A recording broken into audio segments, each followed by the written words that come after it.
వృద్ధుల ఆదివారం.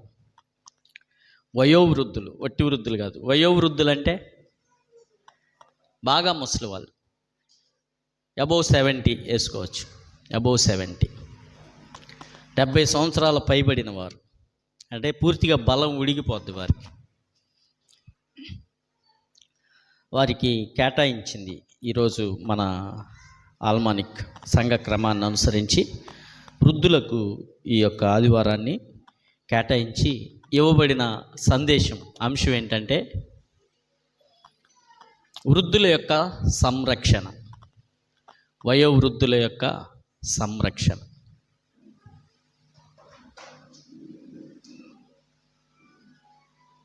నిన్న ఒక వీడియో చూశాను. ఆ వీడియోలో తండ్రిని స్కూటీ బండికి అలా పట్టుకొని ఉన్నాడు. తండ్రి ఈడ్చుకుంటా వెళ్ళిపోతున్నాడు బండి మీద. కన్న కొడుకు తండ్రిని ఈడ్చుకుంటూ వెళ్ళిపోతున్నాడు.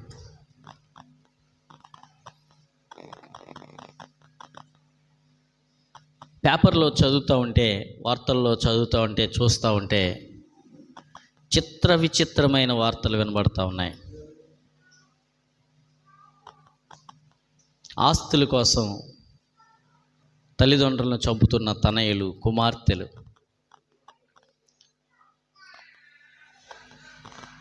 కుమార్తెలు కూడా తక్కువేం కాదు. డోర్నకల్లో ఒక రిటైర్డ్ పాస్టర్ గారిని, చాలా వృద్ధాప్యంలో ఉన్న పాస్టర్ గారిని తన కన్న కూతురే చంపేసింది. దాదాపు ఒక 7-8 సంవత్సరాల క్రితం వార్త ఇది.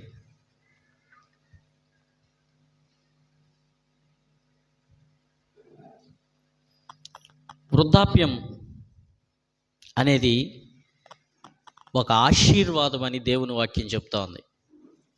వృద్ధాప్యం అందరికీ రాదు.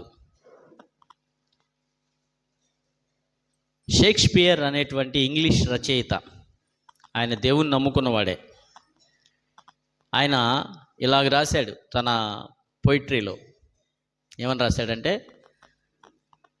జీవితం ఒక నాటకశాల వంటిది. ఈ నాటకశాలలో 4 రకాల పాత్రలు ఉంటాయంట.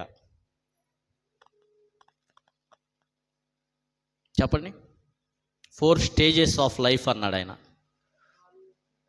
బాల్యము, యవ్వనము, కౌమార్యము, వృద్ధాప్యం. అంతేనా? ఏది కౌమార్యం అంటే బాల్యమా? బాల్యము, కౌమార్యము, యవ్వనము, వృద్ధాప్యం.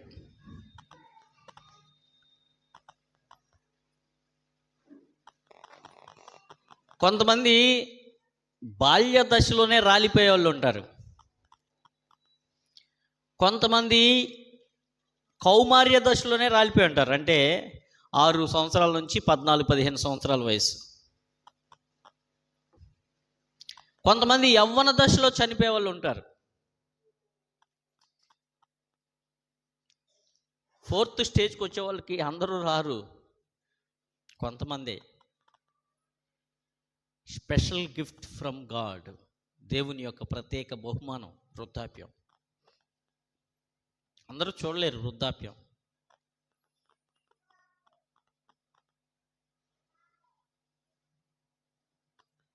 ఒక కథ చదివా నేనే, కట్టుకథే ఇది. కట్టుకథే కానీ అర్థవంతంగా ఉంటుంది. ఎందుకనంటే దేవుని నిర్ణయాలని నిలదీస్తూ ఉంటాం. ఎందుకు ఇలా జరుగుతుంది, ఎందుకు ఇలా చేస్తున్నాడు, పుట్టించడం ఎలా, చంపడం ఎలా అనే ఈ తర్కవాదానికి, ఈ ప్రశ్నలకు సమాధానం ఈ కథలో కొంచెం చూడగలం మనం. ఇది కట్టుకథే. నేను ఇప్పుడు చెప్పబోయే కథ కట్టుకథ, జరిగిన కథ కాదు, కట్టుకథ. ఒక మాంక్ దగ్గరికి, ఒక సాధువు దగ్గరికి ఒక రాజుగారు వచ్చాడంట. రాజుగారు వచ్చి ఆయనకి చాలా వేదన ఉందంట. వృద్ధాప్యంలో వచ్చేటువంటి ఆ యొక్క ఛాలెంజెస్ని నేను ఎదుర్కోకూడదు, వాటిని జయించాలి అని చెప్పి ఒక సాధువు దగ్గరికి ఒక రాజు వచ్చాడంట. రాజు వస్తే రాజుగారితో సాధువు అన్నాడట, అయ్యా పలానా ప్రాంతంలో 2 కొండల మధ్య ఒక సరస్సు ఉంది, ఆ సరస్సులో నీళ్లు తాగు, నీకు వృద్ధాప్యం రాదు. వృద్ధాప్యం కాదు, చావు. చావు తప్పు చెప్పాను నేను. చావు రాదు నీకు, వృద్ధాప్యంలోకి వచ్చి చచ్చిపోవు నువ్వు అని చెప్పాడంట. ఈ సరస్సు దగ్గరికి వెళ్ళేసరికి ఆ సరస్సు నీళ్లు తాగుదామనేటప్పుడు సరస్సు చుట్టూ చాలామంది వృద్ధులు ఉన్నారంట. ఆ వృద్ధులందరినీ, ఏంటయ్యా మీరు ఎక్కడున్నారు, ఎందుకు ఇలా ఉన్నారు అని అడిగితే వాళ్ళలో కొంతమంది సమాధానం, అయ్యా మేము కూడా ఈ సరస్సు నీళ్లు తాగాం, కానీ ఇలా అయిపోయాం, వృద్ధాప్యం వచ్చేసింది, అయినా చావు రావడం లేదు.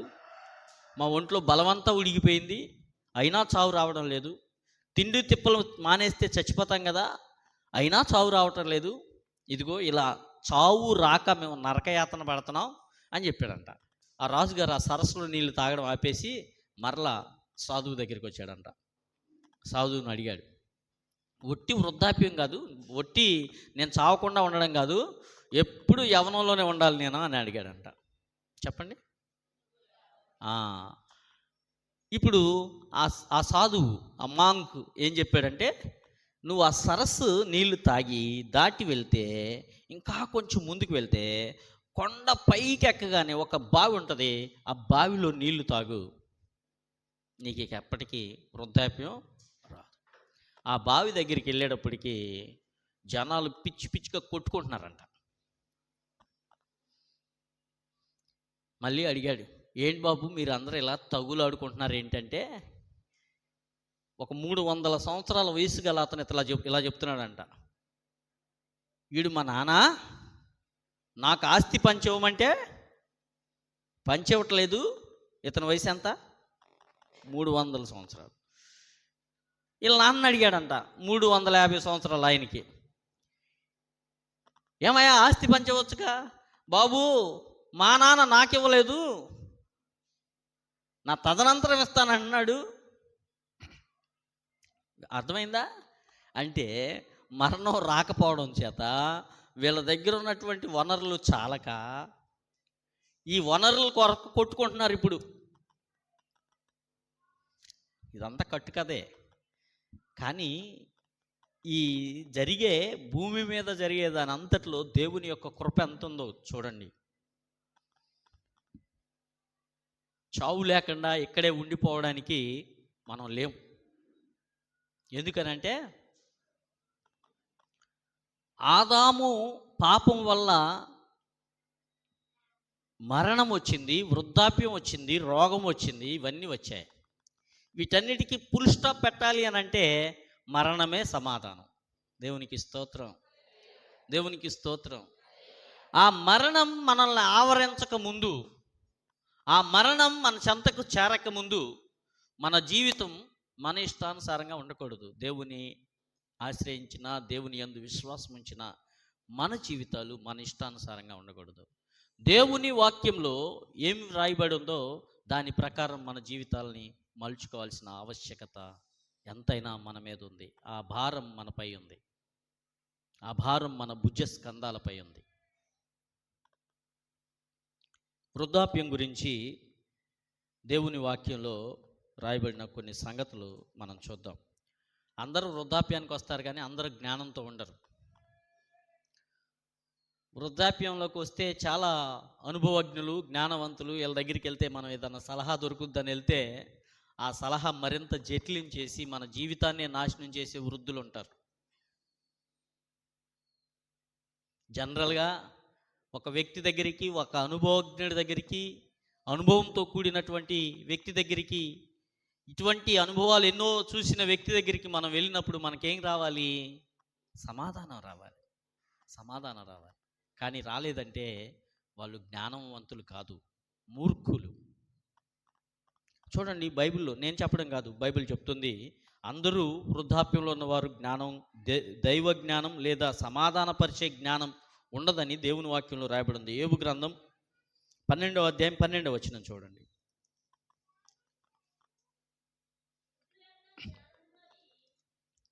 చదువునాను.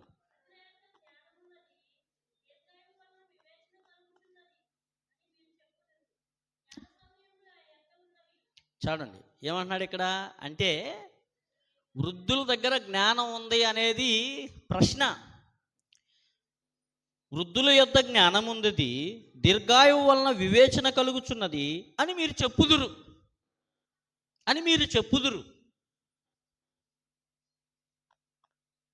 వృద్ధులు ఇండివిజువల్గా,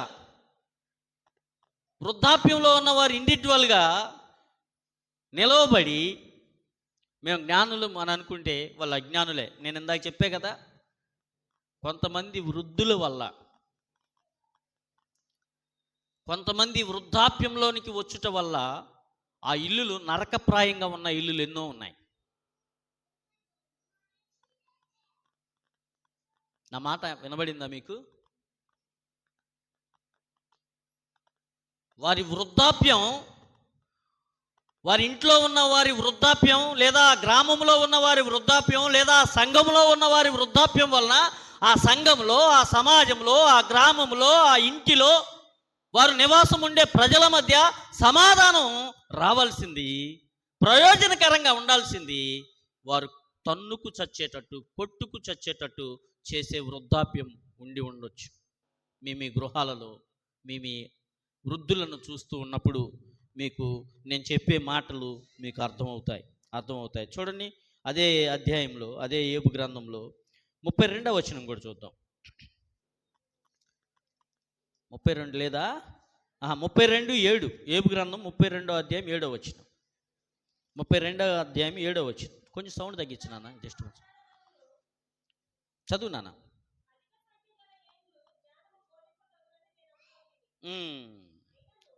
చాలు.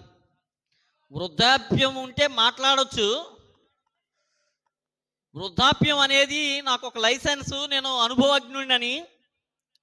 వృద్ధాప్యం అనేది, లేదా నేను అధిక సంఖ్య గల ఏడ్లు వాడిన కదా, నాకు అనుభవం ఉంది అని నేను అనుకున్నాను అంటే ఇక్కడ ఏం మాట్లాడుతున్నాడంటే, చెప్తున్నటువంటి యోబు, నేను పప్పులో కాలేశాను, ఇది కరెక్ట్ కాదు, వృద్ధాప్యం ఉన్నంత మాత్రం చేత నాకు జ్ఞానం ఉందని అర్థం కాదు అని చెప్తున్నాడు అనమాట. మాట్లాడుతున్నాడు. ప్రసంగి గ్రంథం 4వ అధ్యాయం 13వ వచనం. ప్రసంగి గ్రంథం 4వ అధ్యాయం 13వ వచనం.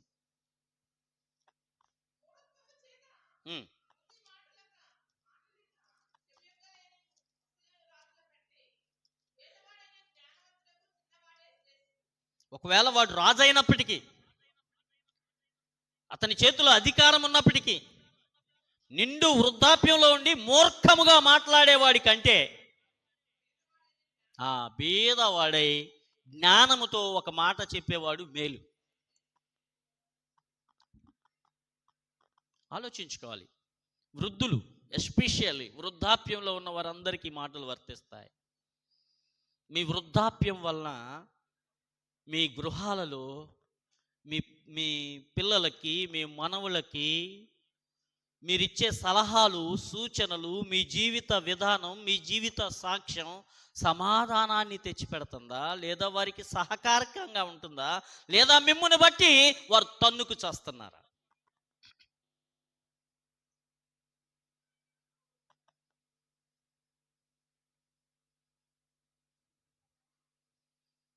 రైట్.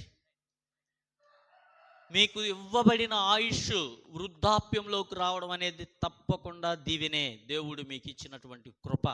అందరికీ లేనటువంటి భాగ్యం, కొందరికే దొరికిన భాగ్యం. ఇప్పుడు వృద్ధాప్యంలో ఉన్న వాళ్ళందరూ కూడా మీరు గుర్తుంచుకోవాల్సిందంటే, వీఆర్ స్పెషల్. మేము ప్రత్యేకమైన వారు. అందరూ ఈ దశకు రాలేదు. మీకే తెలుసు, మీకంటే ముందు మీ పిల్లలు చచ్చిపోయి ఉండొచ్చు, మీకంటే ముందు మీ రక్త సంబంధికులు అనేక మంది చనిపోయి ఉండొచ్చు, మీకు తెలిసిన వారు అనేక మంది చనిపోయి ఉండొచ్చు. మీరు భూమి మీద ఉన్నారు అని అంటే దేవుడు మిమ్మును ఈ భూమి మీద ఇతరులకు ఆశీర్వాదకరంగా ఉండడానికి ఉంచాడన్న సత్యం, ఆ జ్ఞానం. దేవుని పాదాల దగ్గరకు వచ్చి మీరు జ్ఞానం నేర్చుకోవాలనేటువంటి ఆ ఇచ్ఛ, ఆ కోరిక మీకు లేనట్లయితే మీ వృద్ధాప్యం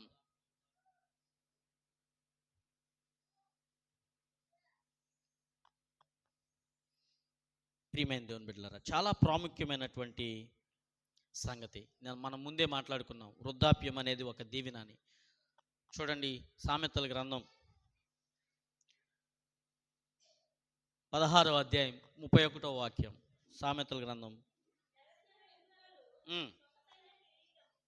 నెరసిన వెంట్రుకలు సొగసైన కిరీటం. ఈ మాట ఈ రోజుల్లో మనందరికీ వర్తించదు.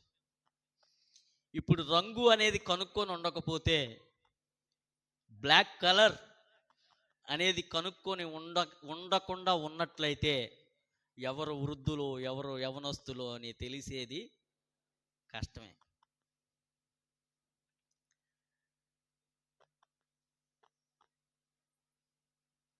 2021, 22, 23 ఆ ప్రాంతాల్లో నేను రంగు వేసేవాడిని కాదు నా తలకు.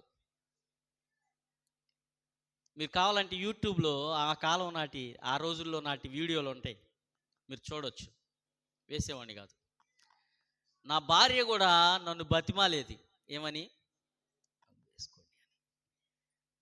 కానీ నేను వినేవాడిని కాదు. నా కూతురుని వేసుకొని షాపింగ్కి వెళ్తున్నప్పుడు షాప్లో వాళ్ళు అడగడం ప్రారంభించారు, మీ మనవరాలా అని. అందుకోసం వేయాల్సి వచ్చింది రంగు. అలాగని నేను వృద్ధుడిని అని చెప్పుకోవడం లేదు, నేను ఉదాహరణకి చెప్తున్నాను. రంగు వేయడం పాపమేమీ కాదు.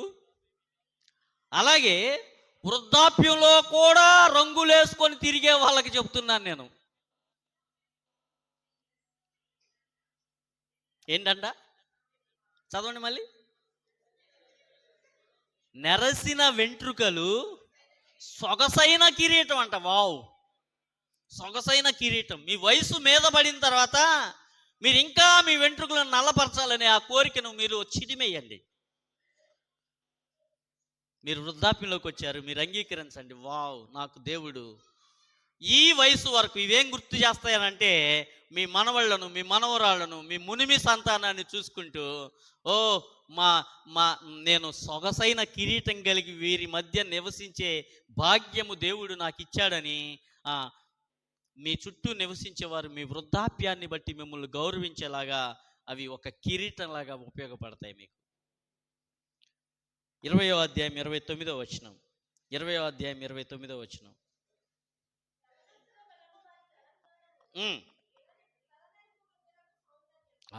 యవనస్తులకి ఎలాగూ తమ బలము వారికి అలంకారమో, తల నెరిసిన వృద్ధులకు తల నెరుపు అనేది సౌందర్యం అంట, అందం అంట. సౌందర్యం అంట, అందం. తల నెరిసిపోవడం అనేది అందం అంట, దేవుడు పెట్టిన అందం ఇది. అయితే ఇప్పుడు నేను మళ్ళీ ముందే చెప్పాగా, ఇప్పుడున్న కాలుష్యాన్ని బట్టి, ఇప్పుడున్న ఆహార పదార్థాలను బట్టి చిన్న పిల్లలకు కూడా తల నెరిసిపోతుంది. చిన్న పిల్లలకు తల నెరిసిపోయిన దాన్ని గురించి మాట్లాడలా ఇక్కడ. వృద్ధాప్యం. ఇప్పుడు తల నెరిసిపోయిన వాళ్ళందరూ మనసులో బాధ పెట్టుకోమాకండి, అది మీ తప్పు కాదు. మన ముందున్న వారు జీవించిన విధానం సరిగా లేక వాతావరణాన్ని అంతా కాలుష్యం చేసి అంత పాడైపోయింది. కాలుష్యం వల్ల ఈ తలనెరుపు, కాలుష్యం వల్ల ఇన్ని జబ్బులు, కాలుష్యం వల్ల తుమ్ములు, కాలుష్యం వల్ల ముక్కుకారుడు. కాబట్టి తగు రీతిగా మనం జీవించడానికి తప్ప మనసులో బాధ పెట్టుకోకూడదు. తల నెరిసిన వాళ్ళు చిన్నపిల్లలై ఉండి, యవనస్తులై ఉండి, ఒకవేళ మీ వెంట్రుకలు తెల్లబడిపోతే మీరు మనసులో బాధ పెట్టుకోమాకండి. రైట్. వృద్ధులందరూ జ్ఞానులు కాదని దేవుని వాక్యం చెప్తుంది. అలాగే వృద్ధాప్యం అనేది ఒక ఆశీర్వాదమని, ఒక దీవెనని దేవుని వాక్యం సాక్ష్యం ఇస్తుంది. ఇప్పుడు ఈ వృద్ధాప్యంలోకి వచ్చిన వారికి కొన్ని డిజేబిలిటీస్ ఉంటాయి. వారు వయసులో ఉన్నట్లుగా వృద్ధాప్యంలోకి వచ్చిన తర్వాత ఉండదు. బేసిక్గా వృద్ధులతో వచ్చే సమస్య ఏంటో తెలుసా? వృద్ధులతో వారిలో వారికి ఉన్న సమస్య ఏంటో తెలుసా? మేము వృద్ధులం అయిపోయాం, మేము వృద్ధాప్యానికి వచ్చాం, మాకు కొన్ని పరిమితులు ఉన్నాయి అనేటువంటి సంగతిని మరిచిపోయి వారి పరిధిని, వారి పరిమితిని గుర్తించి దాని ప్రకారం జీవించడానికి అలవాటు పడకపోవడం వల్ల సమస్యలు ఉత్పన్నమవుతాయి.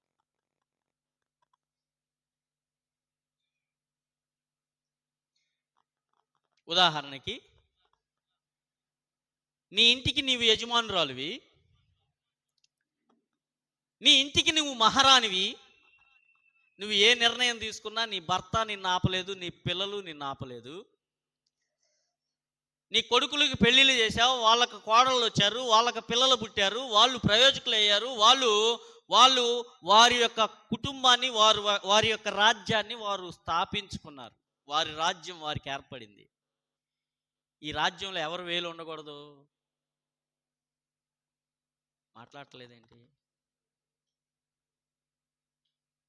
పాత రాణి వేలు ఉండకూడదు, పాత రాజు వేలు ఉండకూడదు. వాళ్ళ రాజ్యానికి వారిని వదిలిపెట్టాలి, వారి నిర్ణయాలకు వారిని వదిలిపెట్టాలి.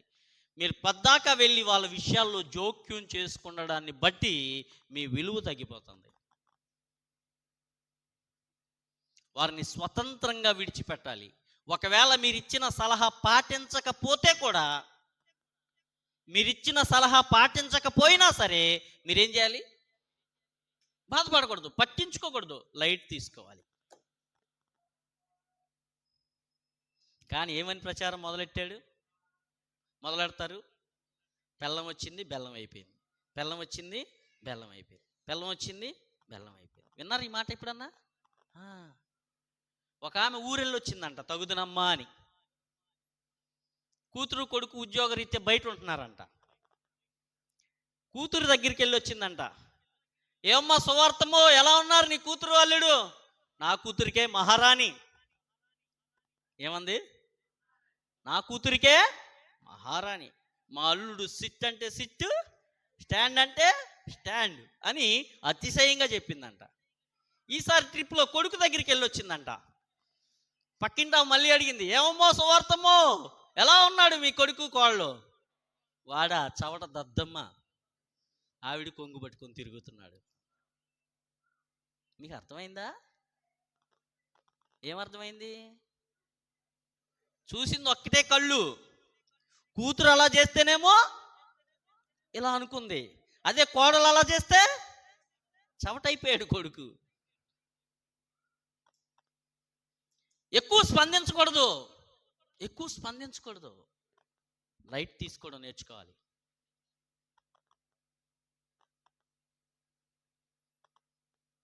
బాబు పైకి ఒకసారి మైక్ కట్టే. ఎందుకు? తెలిసిన జీవితమేగా, మాట్లాడేసుకుంటే ఒక పని అయిపోద్ది. మా అమ్మ జీవితం ఎంత ప్రశాంతమో. వాళ్ళ చిన్న కొడుకు తిట్టిన కొట్టిన ఇంట్లోంచి బయటికి పొమ్మన్న చక్కగా చూసుకుంటాడు. కానీ వాళ్ళ అత్త మామ వాళ్ళ ఇంటికి వచ్చారో అయిపోయిందే. అత్త చుట్టాలు వచ్చినప్పుడు గబగబా వెళ్ళి మాంసం తెచ్చి వండి పెట్టక ఏం చేస్తారు? రోజు తింటాం మనం. చుట్టాలు వచ్చినప్పుడు ఏం చేస్తారు? మాట్లాడరేంటి? మీరు ఆ బ్యాచేనా? అట్లాంటి విషయాలు పట్టించుకోకూడదు, లైట్ తీసుకోవాలి. ఇంకా వీలైతే మీ అత్త మామ వచ్చారు, బాగా చూసుకోరా అని చెప్పాలి.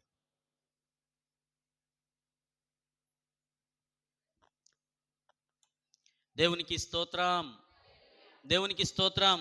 చూడండి, లేఖనాల్లో వ్రాయబడిన సంగతులను మనం చూద్దాం. డిజబిలిటీకి వస్తాం. మనము దేవుని యొక్క ఇవ్వబడిన ఈ ఆయుష్లో వృద్ధాప్యానికి వస్తే యవ్వనంలో ఉన్నట్లుగా వృద్ధాప్యంలో ఉండరు, వారి బలం ఉడిగిపోద్ది. 71వ కీర్తన 9వ వచనం.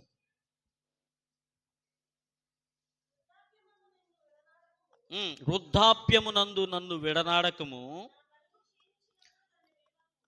నా బలము క్షీణించినప్పుడు నన్ను విడువకము. దేవునికి స్తోత్రం.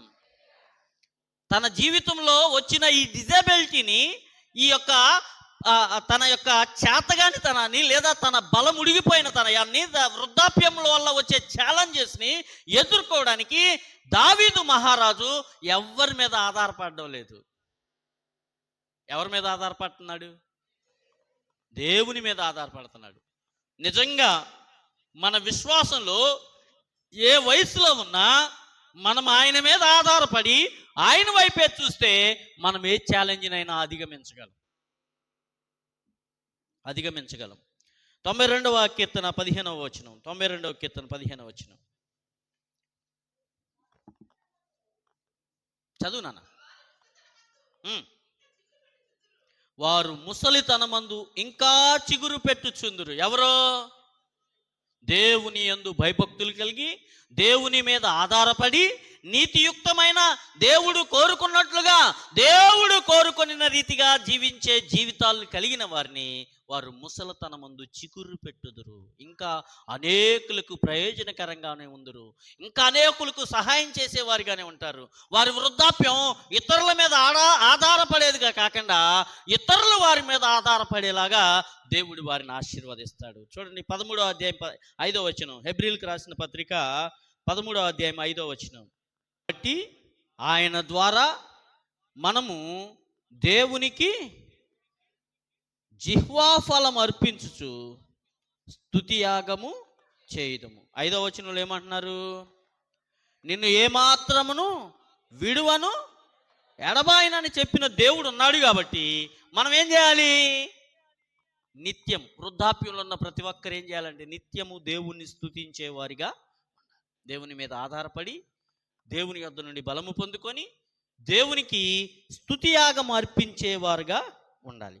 చూద్దాం ఇంకా ఈ వృద్ధాప్యం యొక్క రూపురేఖల గురించి ప్రసంగి గ్రంథంలో చక్కగా వివరిస్తాడు. చూడండి ప్రసంగి గ్రంథం 12వ అధ్యాయము 2వ వచనం నుంచి చదవండి. దుర్దినములు అంటే చెడ్డ రోజులు. అంటే ఇక్కడ దుర్దినములు అని అంటే మనకు మనం సహాయం చేసుకోలేని, ఇతరులకు సహాయం చేయలేని ఒక రోజులు వస్తాయి. అవే వృద్ధాప్యం గురించి మాట్లాడుతున్నాడు ఇక్కడ గ్రంథకర్త ప్రసంగి గ్రంథంలో 12వ అధ్యాయం 2వ వచనంలో. దుర్దినములు రాకముందే ఇప్పుడు వీటి యందు నాకు సంతోషము లేదని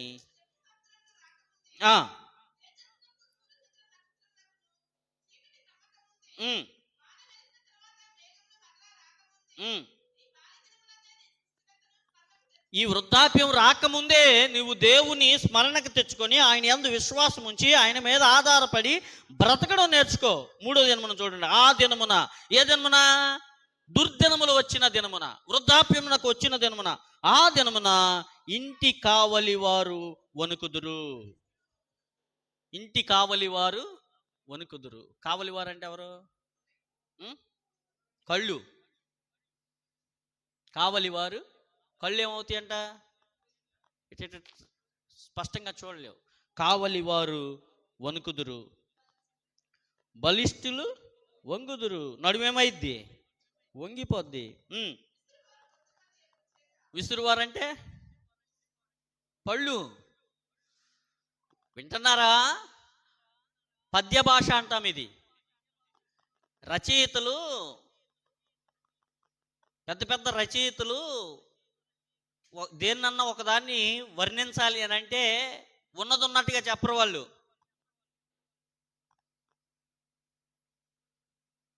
దేన్నో ఒక దాని మీద పెట్టి వర్ణిస్తారు.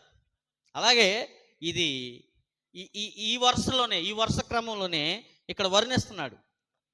విసురువారు కొద్ది అంది అగుట చేత పని చాలించుకొందురు. వృద్ధులు పళ్ళు తగ్గిపోవడం చేత, పళ్ళు తగ్గిపోతే మనం ఏం చేయాలి? వృద్ధాప్యంలోకి వచ్చినప్పుడు పళ్ళు తగ్గిపోయినాయండి, పళ్ళు లేవు, ఏం చేయాలి? పని తగ్గించుకోవాలి, దంచుకోవడం కాదు. పని తగ్గించుకోవడం అంటే ఏంటి? ఇంకా మొక్కలు కావాలని అనుకోకూడదు.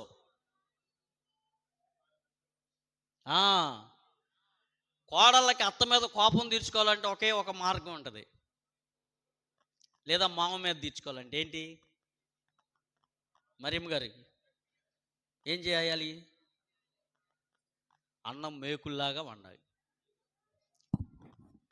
పాస్టర్ గారు ట్రిక్ చెప్తున్నారని పాటించమాకండి.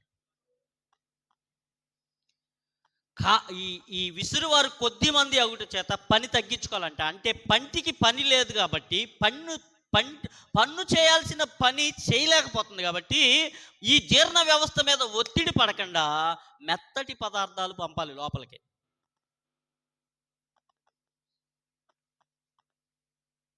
మెత్తగా వండుకొని తినాలి. మీ ఇంట్లో వృద్ధాప్యంలో ఉన్న వాళ్ళకి మీరు చేసే మేలు ఏంటంటే, మీరు చెప్పండి, ఇక మీదట చాలా గట్టిగా వండి పెట్టేదము అని అంటారా? ఏమి చేయుదురు? మెత్తగా వండేదరు. Very good.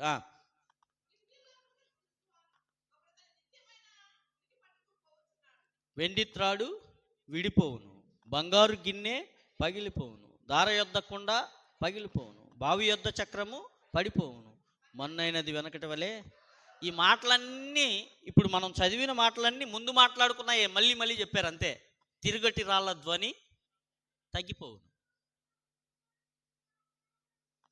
కిటికీ తలుపులు మూయబడును. అంటే కంటు చూపు మసకబారిపోద్ది.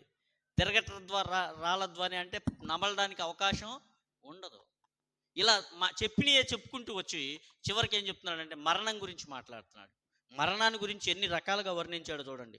బుడ్డ బుసరకాయ పగిలిపోవును, వెండి త్రాడు విడిపోవును, బంగారు గిన్నె పగిలిపోవును, దార యొద్ద కుండ పగిలిపోవును, బావ యొద్ద చక్రము పడిపోవును. మరణం గురించి వివిధ రకాలుగా నువ్వు మరణం అవుతావు అని చెప్పాడనమాట. సమూయేలు రెండవ గ్రంథం 19వ అధ్యాయం 32-33 వచనాలు. బర్జిల్లై 80 సంవత్సరముల వయస్సు కలిగి బహు ముసలివాడై ఉండెను. అతడు అధిక ఐశ్వర్యవంతుడు గనుక రాజు మహానయములో నుండగా అతనికి భోజన పదార్థములు పంపించుచు వచ్చాను. యెరూషలేములో నా యొద్ద నిన్ను నిలిపి పోషించెదను, నువ్వు నాతో కూడా నది దాటవలనని రాజు బర్జిల్లయితో సెలవీయగా, బర్జిల్లయి రాజుకు నీతో కూడా నేను యెరూషలేమునకు వచ్చుటకు ఇక నేను ఎన్ని దినములు బ్రతకబోదును. అంటే బర్జిల్లయిలో ఏం చూస్తున్నామంటే వృద్ధాప్యాన్ని గమనించి వృద్ధాప్యానికి తగ్గట్టుగా తన జీవితాన్ని వచ్చిన అవకాశం ఇస్తానన్నా కానీ నో, నేను ఇప్పుడు పనికిరాను, ఈ పనికి నేను పనికిరాను. కొంతమంది అండి ఊర్లు ప్రయాణం అవుతూ ఉంటే అందరికంటే ముందు రెడీ అయ్యి కూర్చుంటారు. ఎవరు? పిల్లలు కాదు, పిల్లలు రెడీ అవ్వచ్చు, వృద్ధులు.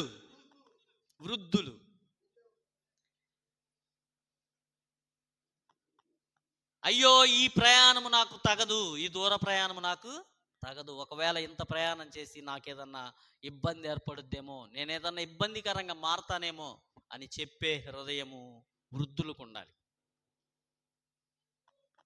ఎప్పటికీ మమ్మల్ని తీసుకెళ్ళలేదని అలిగి కూర్చునే వాళ్ళను చూశా నేను. పాపం పెద్దోళ్ళే అంత దూర ప్రయాణం, వీళ్ళకి ఇబ్బంది పడతారని ఒకవేళ వాళ్ళని ప్రయాణపు లెక్కలో వేసుకోకపోతే వీళ్ళు ఏం చేస్తారు? నేను పనికి రాకుండా పోయా.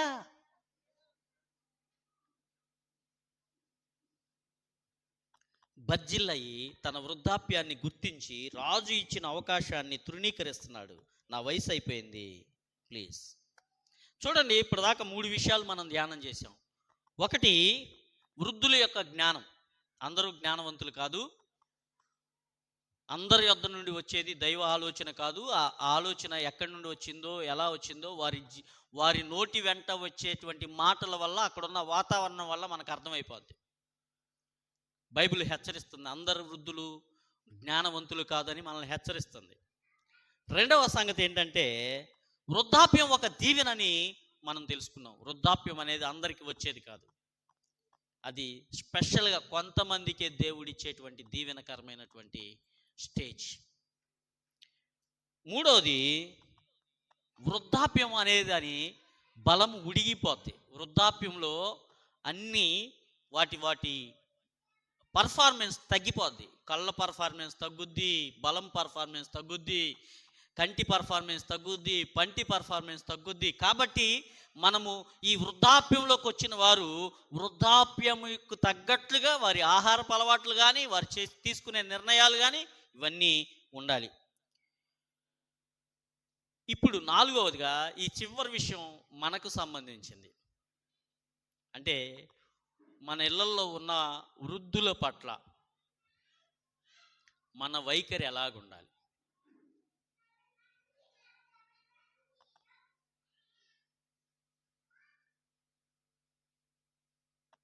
భారతదేశానికి ఒక సాంప్రదాయం ఉందండి. ఏంటో తెలుసా? వాళ్ళ ఇంట్లో వృద్ధులుంటే పొద్దున్నే లేచి వాళ్ళ పిల్లలతో పెద్దోళ్ళకి నమస్కారం చేపిస్తారు కాళ్ళకి.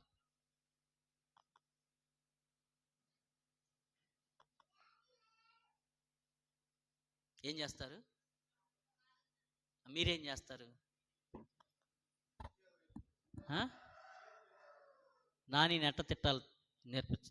నాని, మా ఇంట్లో నాని అంటాంలే. మా పిల్లలు నానమ్మని పట్టుకొని షార్ట్ కట్లో నాని అని పిలుస్తారు. అది వస్తుంది నాకు. నానమ్మని తిట్టరా, అమ్మమ్మని తిట్టరా, అమ్మమ్మని ఎక్కిరించరా, ఇదా మనం నేర్పేది? ఏం చేస్తాం మన ఇంట్లో మన పిల్లలకి? మన ఇంట్లో ఉన్న పెద్దోళ్ళని చూపించి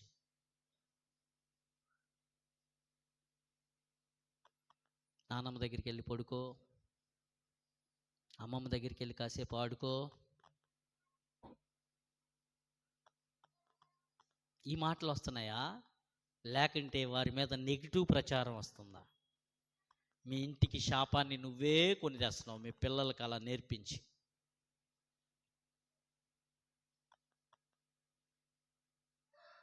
మీ ఇంటిలో ఉన్న వృద్ధులు మీరు అవునన్నా కాదన్నా వాళ్ళు మీరు ఎంత మీకోసం ఏం పాటు పడలేదన్నా ఒకే ఒక కారణాన్ని బట్టి వారు గౌరవింపతగిన వారు. ఏం కారణమో తెలుసా? మీకు జన్మనిచ్చిన కారణాన్ని బట్టి. ఒక కారణం చాలు.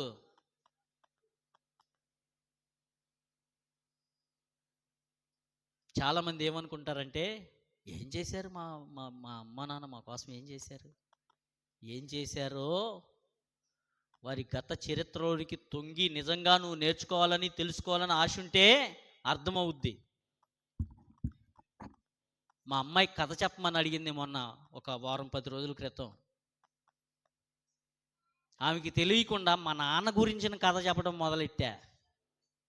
మా నాన్న గురించిన కథ చెప్పడం మొదలు పెడితే నాకు తెలియకుండానే నా కళ్ళల్లో నుండి నీళ్ళు వచ్చేస్తా ఉన్నాయి. ఆ చిమ్మ చికెట్లో మా అమ్మాయి కనిపెట్టేసింది, నువ్వు ఏడుస్తున్నావు కదూ అని. వారి త్యాగాలు, వారు కష్టపడిన తనం, వారు పెంచిన విధానం నిజంగా మనం గుర్తించగలిగితే వారి పట్ల కృతజ్ఞత లేకుండా ఉండలేం. మనం కృతజ్ఞత కలిగి ఉంటాం.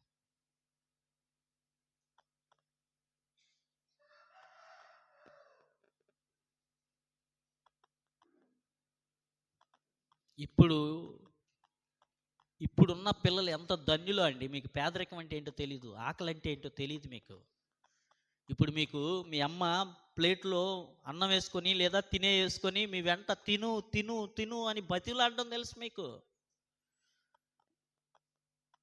కానీ మా తరం పిల్లలకి అలా బతిలాడే అమ్మలు లేరు మాకు.